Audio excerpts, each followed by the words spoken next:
Hello everyone, I'm Tiziano de Matteis, and today I'm going to present you our work on scheduling task graph for Dataflow architectures. So let's start with the motivations. Many of us are familiar with this picture that depicts the evolution of CPU performance scaling over the last 50 years. In the last decade or so, due to the end of the nudge scaling of Moore's law, we are in a sort of plateau where data and control overheads are dominating the performance and energy consumption of traditional CPU. In the last few years, in order to reduce these overheads, companies and academia started to look at alternatives. For example, proposing new computing architectures characterized by a lot of spatial parallelism, such as the Cerebra's wafer scale engine, or architectures that look like concurrent reconfigurable relays, such as the Xilinx ACAP devices, or the Samba Nova reconfigurable Dataflow processors, and many others.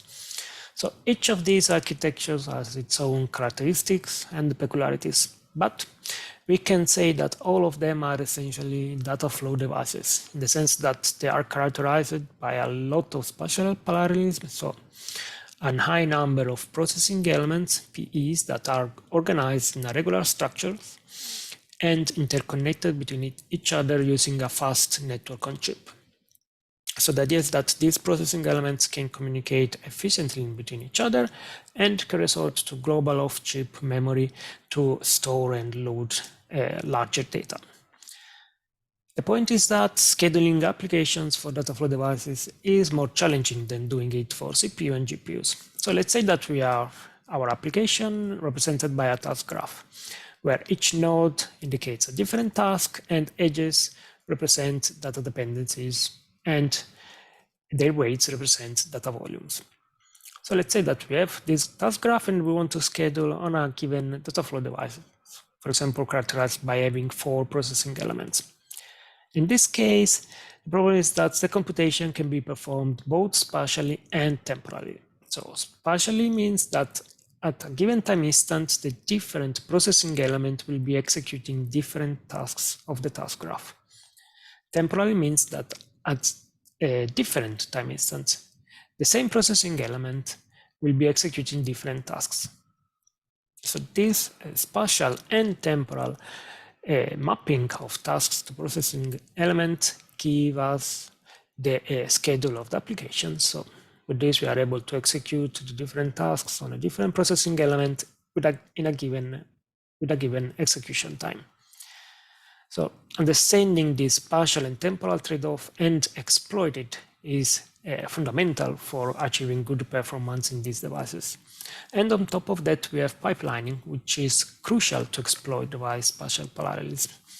So the idea is that different than having each task producing the data and only after the execution is completed, the successive task can start, we can let the tasks produce the data as soon as possible in such a way that the following tasks can start as soon as possible as well.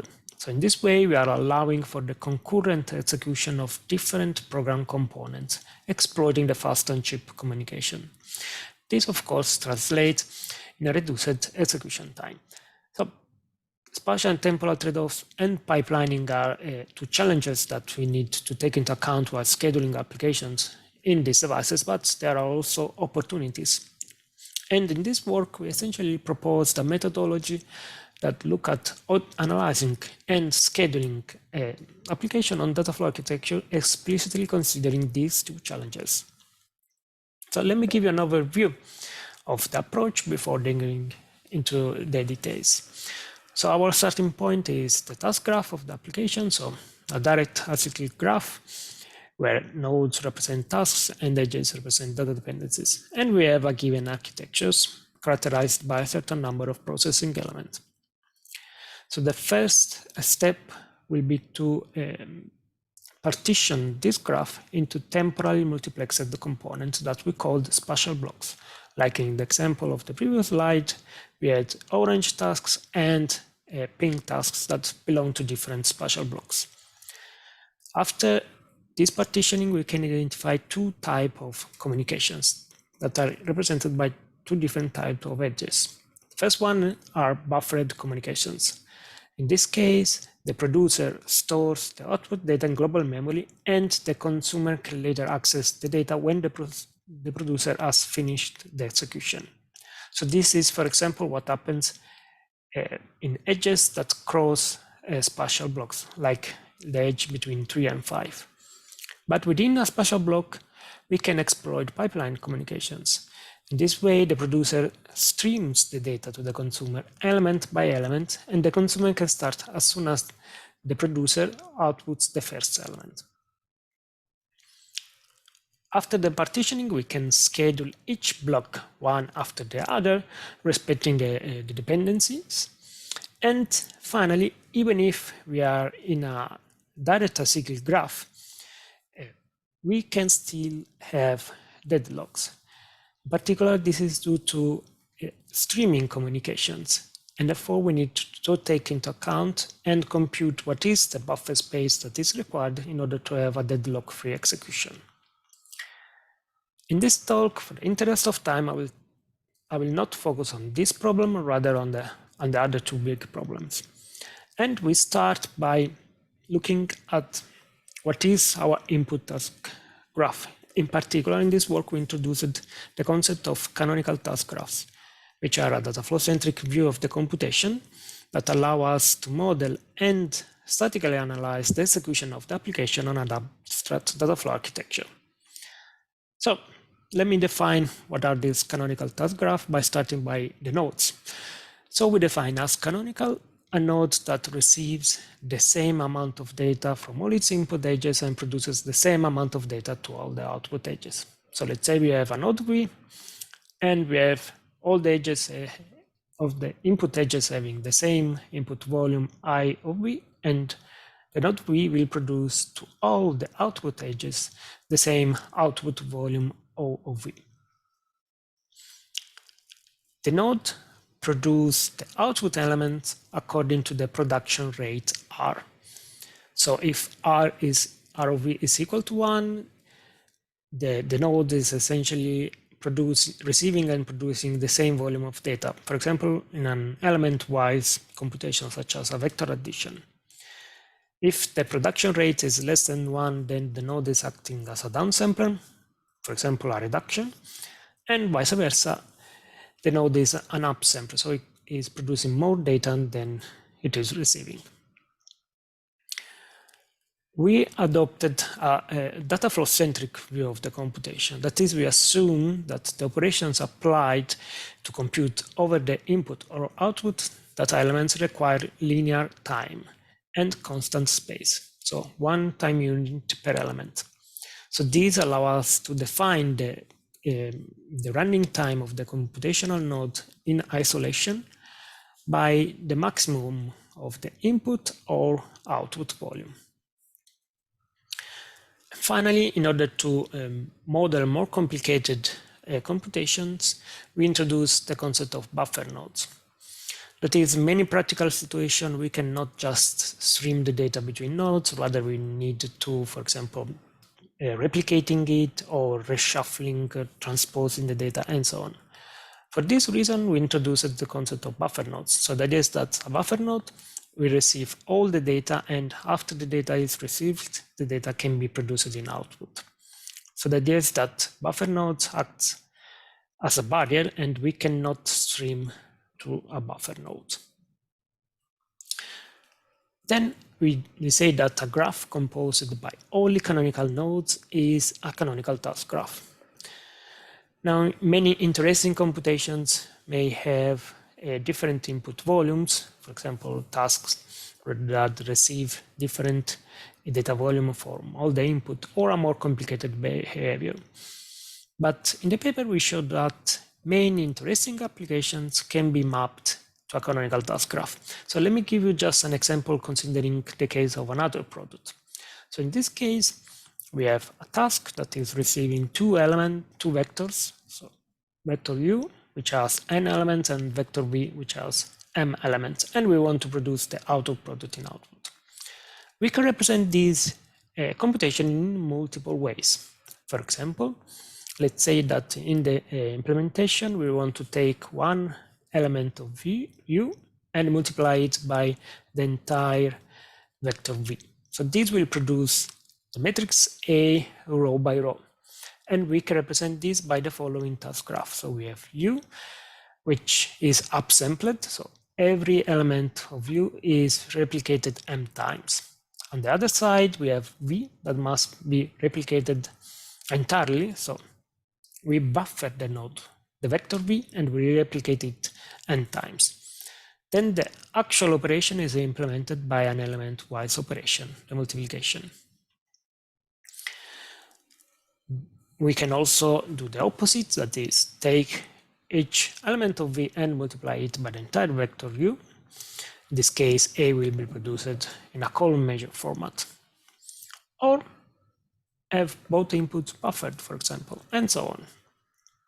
In the paper, we have many other examples, such as matrix multiplication, vector normalization, softmax, and so on.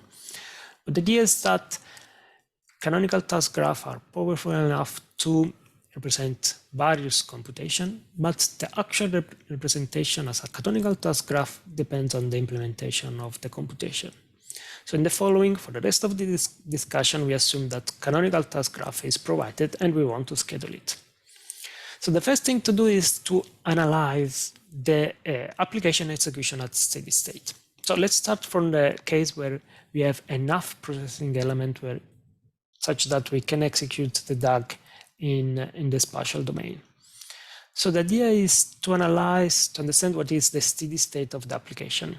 So this is essentially reached when given an edge UAV, the average interval between the elements output by the node view and the interval between the elements being consumed by the destination node are balanced. So let's consider the following simple example. We have two nodes, S and T. S is an element-wise operation and T is an upsampler since it is producing more data than the data that it reads. So we already saw that the ideal execution time of task S is n, so the maximum of input and output volume. The upsampler T receives an element from S and produces R element in output using R of T units of time. So visually we have S producing one element and then T producing the R of T output elements. Now let's assume that S will be ready to produce the following output elements in the successive unit of time. What happens at the steady state, so when the volume of the data goes to infinity, is that the production rate of S and the consumption rate of T will balance. And therefore also S will start producing the data every R of T unit of times. What happens in practice is that the upsampler node is slowing down the parents, and therefore the actual execution time of task S is greater than expected. And this impacts not just the immediate parents of the upsampler, but maybe also other parts of the graph. And therefore we want to take into account to schedule our tasks. That's why we introduced the concept of the streaming interval, which is the average interval between elements going through the edge E, while the edge is streaming. So we have our node V with a given input volume and output volume. We impose that all the streaming interval are greater or equal than 1. So 1 unit of time, one element can flow per unit of time at most. And then we say that at the steady state, essentially the node will read at the interval which is given by the maximum of the incident edges. This means that all the input edges will have the same streaming interval, and therefore we indicate this as the input streaming interval of the node V, rather than referring to the single edges. And similarly, we have that all the output edges will produce at the same streaming interval as O of V. And given a node V with its production rate, the output streaming interval depends on the input streaming interval and the production rate. This means that if you have an element-wise node that is receiving and producing k element, if, let's say, the input streaming interval, I'm indicating this in green label, is 1, then the output streaming interval will be 1 as well. Vice versa, if we have a downsampler node, the streaming interval will increase or decrease in the case of an upsampler. Buffer, source, and sink node do not instead affect streaming intervals. So at this point, given a graph, we want to understand what are the streaming interval of all the edges that are streaming in that graph. So in the paper, we have a theorem that shows that we just need to look at the maximum output volume of a given node in the graph. So let's say that we have this graph. In order to compute the different output streaming interval, we just need to look at the maximum volume being produced by a node, in this case 32. And then we can just use the theorem and compute the streaming interval of the various nodes. For example, for node 0, the streaming interval is given by 32, the maximum in the graph, and the output volume of the node. So 2. Similar for 1, the streaming output interval will be 8, and so on. When we have a buffer node, we need to consider a transformed graph. Indeed, we say that we cannot really stream through buffer nodes. And therefore, considering this small example, this is essentially equivalent to consider a transformed graph where we split the buffer nodes in two, creating two weakly connected components. And the same theorem applies, but in this case, we consider each weakly connected component independently. So this is an important result, since in linear time, in the number of nodes, we can understand what is the streaming interval of all the nodes in the graph. In the paper, we have the proof of this theorem, together with also bounds on the parallel execution time of streaming task graph. So we recommend you to have a look at them. At this point, we know how to analyze the steady state execution of the graph. Now we want to schedule it. And we mentioned that we need to do first partitioning. That is, we partition the graph into temporally multiplexed spatial blocks, and then we schedule each block one after the other, respecting the graph dependencies. So let me briefly comment on the latter point. Again, in the paper, you will find more details. So the idea is that we have a spatial block, we have at most p nodes, and we can co-schedule them in order to take advantage of pipelined communications. So what we need to do is essentially to take each node in the spatial block and understand its starting and finishing time. And these are indeed dependent from the steady state analysis that we did so far.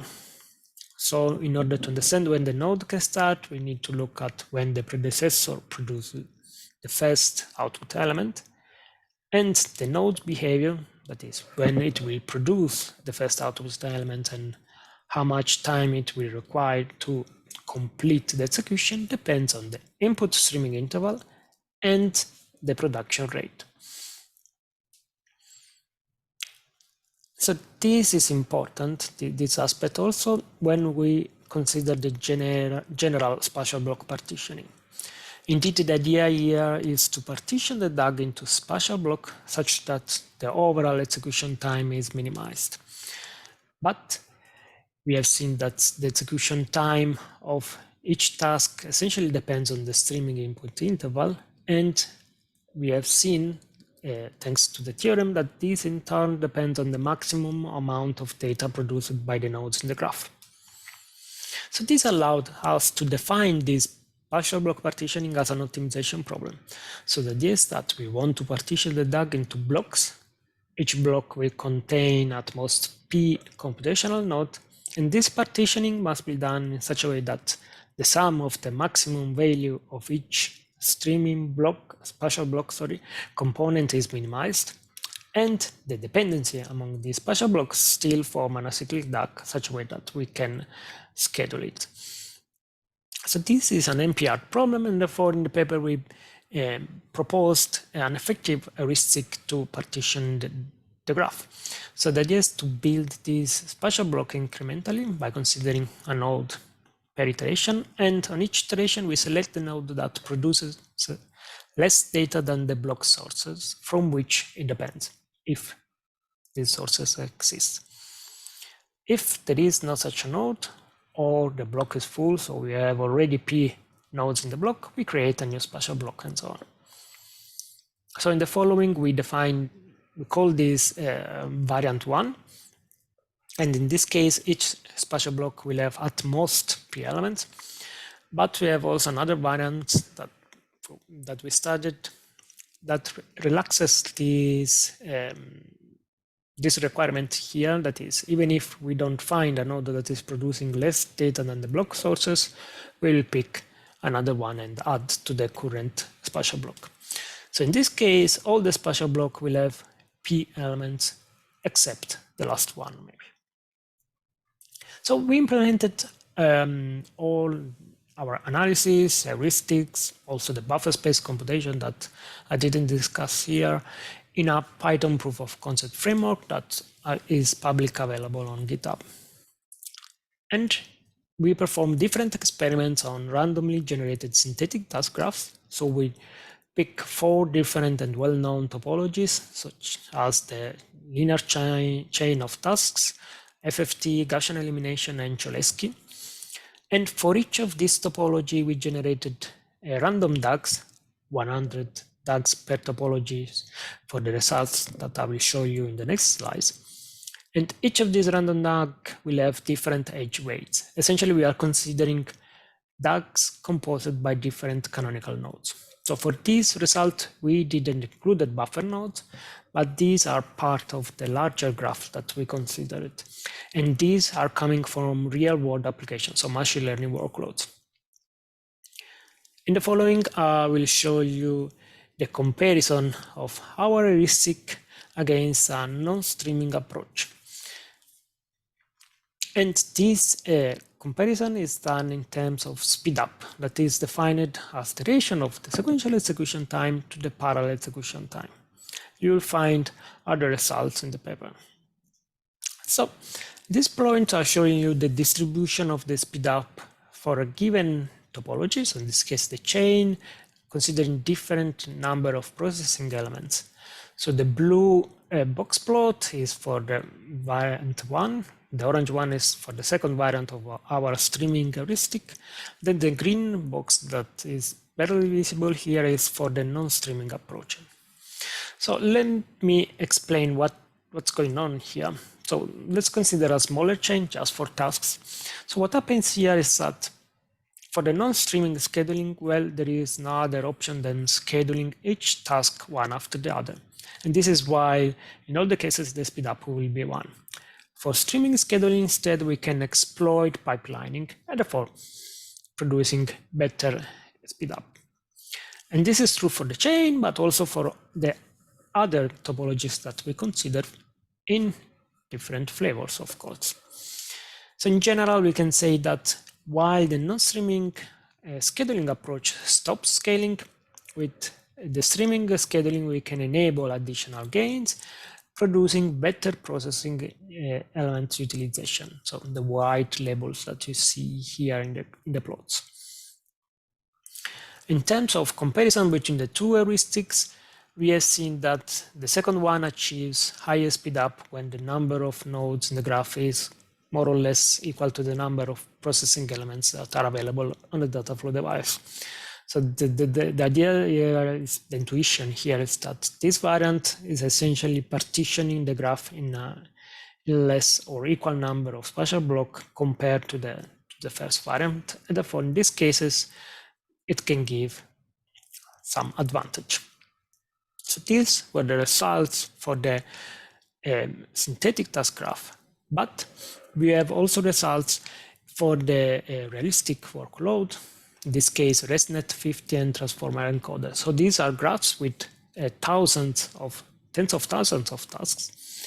And in this table, I'm reporting you the gain, that is the relation between That is the advantage of the streaming approach over the non-streaming one. And also in this case, we can see how the streaming approach enables additional gain over the non-streaming one. Finally, in terms of evaluation, I want to compare our approach with what we consider to be the most related model of computation, which are static data flow graphs.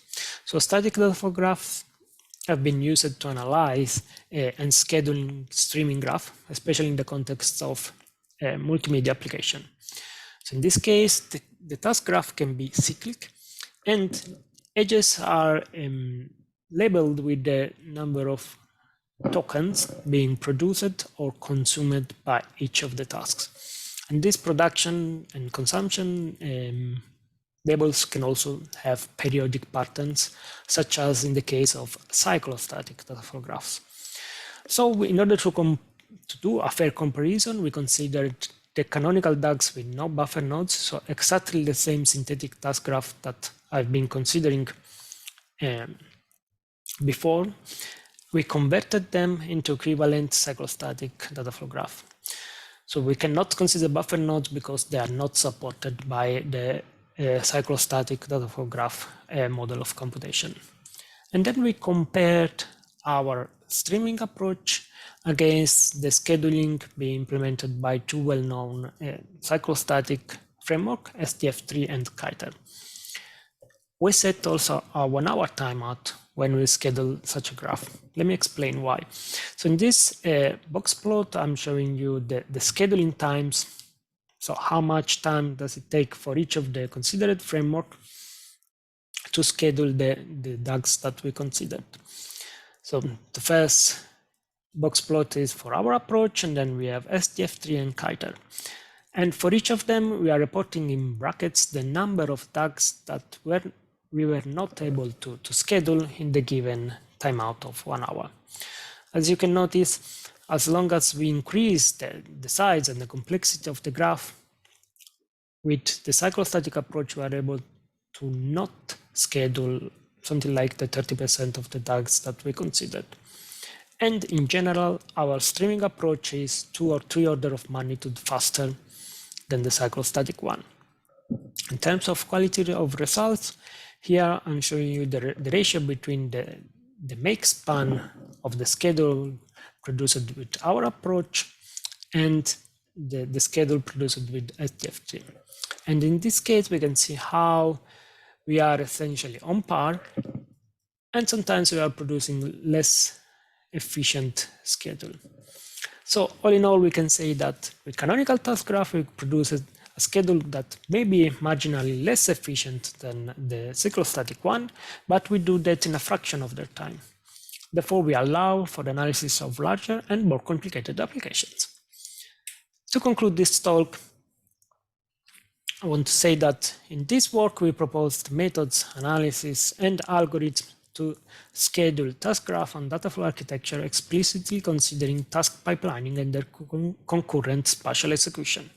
So we first introduced canonical task graph, a data flow-centric view representation of the computation. Then we saw how we can analyze them at steady state, and this will allow us to facilitate the reasoning and enable decisions that take into account the global structure of the task graph and its data flow architecture. So this allowed us to partition the task graph into temporally multiplexed components and then schedule each of these components independently. With the streaming scheduling, we essentially allow for a better exploitation of data flow devices, increasing the speedup over the non-streaming approaches, even for large graphs. So all the code that we used for this presentation, for this work, is available on GitHub. And if you want to know more about spatial research, you can also have a look to our social media channel. Thank you.